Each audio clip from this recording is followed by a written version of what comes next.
I am disappointed in Jeep service department.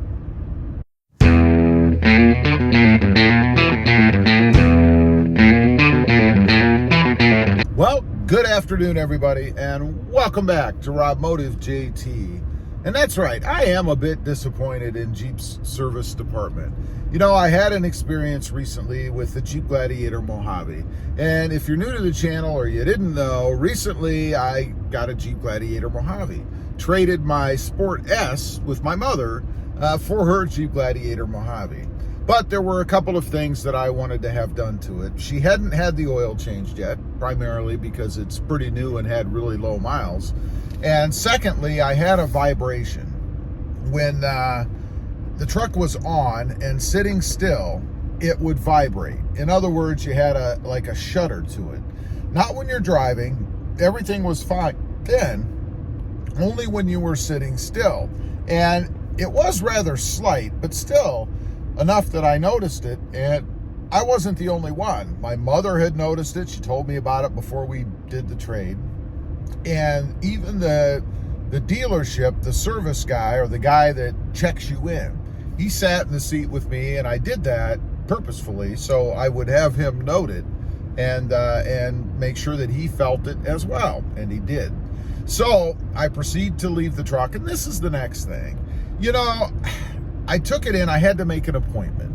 I had to be there. It was about a week and a half after I first contacted Jeep, which to me seems to be absurd. A week and a half to get your vehicle in? I mean, what if something was really wrong and you depended on that vehicle to get you back and forth to work every day? You know, the place that you go so that you can afford to have a Jeep Gladiator? But anyway, I made the appointment, and they told me they would have to have the Jeep all day. And I'm like, wait a minute, I'm having an oil change done. That takes, let's say it takes an hour.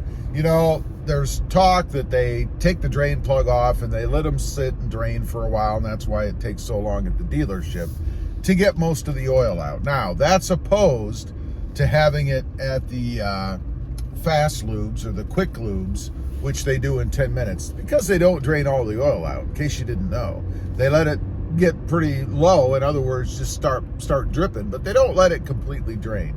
I don't think that's a big deal, but anyway, that's what they do.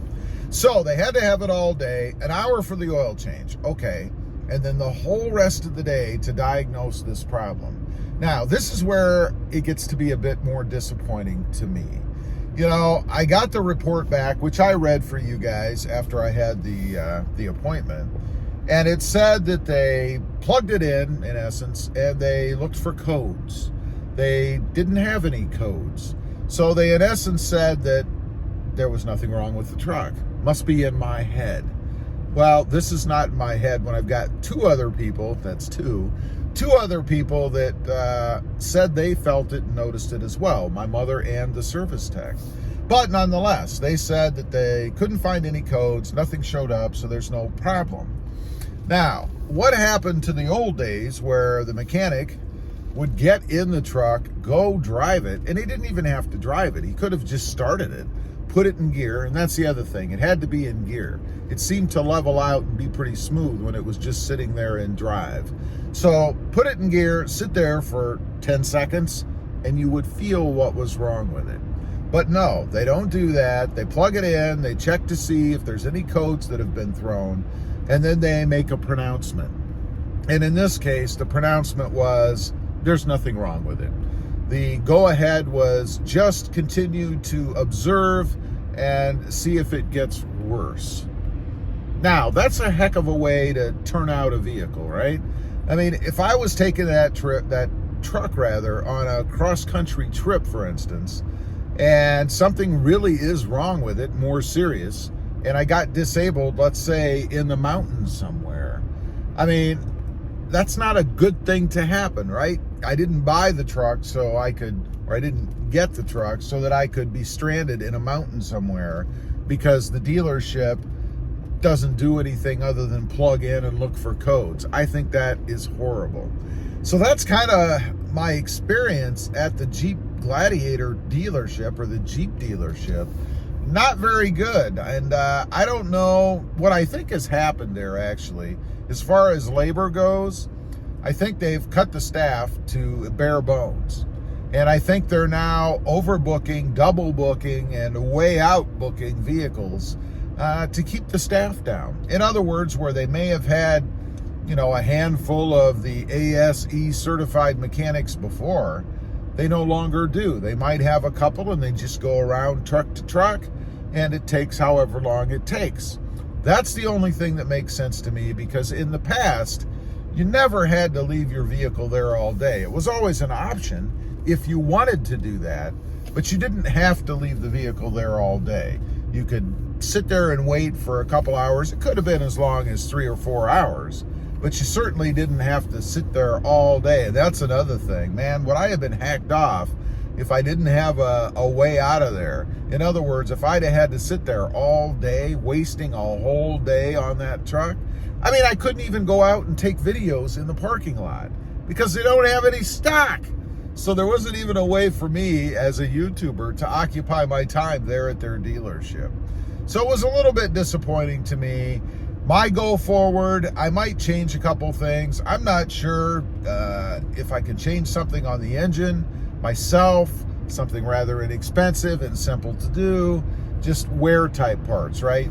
So that I can see if that, solves the problem. It could be a wire, it could be a plug, who knows? It could be anything like that. Even a dirty fuel filter. A couple of people did suggest to me that I should make sure that the fuel is clean. I have filled that truck up at least twice, I think, since I've had it, 3 times. So I'm confident that the fuel is good. It's possible, because she didn't drive it a lot before, that it could have been not so good in the beginning because it hadn't been driven a lot and had sat for a while. But I'm confident now that everything is good and there are no issues like that. So we're going to rule that out right away, that it's not the fuel. Another thing that someone had suggested to me that said they had the same kind of an issue, and by the way, there have been a few people that have told me they've had this problem themselves, and that was to burn premium gas. So I'm definitely going to try that. It's something I haven't done yet. Honestly, in the past, when I've had issues like this, or just weird kind of running things with engines, I have tried premium gas. Never seemed to make a difference to me. Never cleared the problem in any vehicles that I had. And I have had a few that have done kind of wacky things like that I thought maybe burning premium would solve it, and it did not. But nonetheless, it's a great idea, and I'm going to go ahead and try it.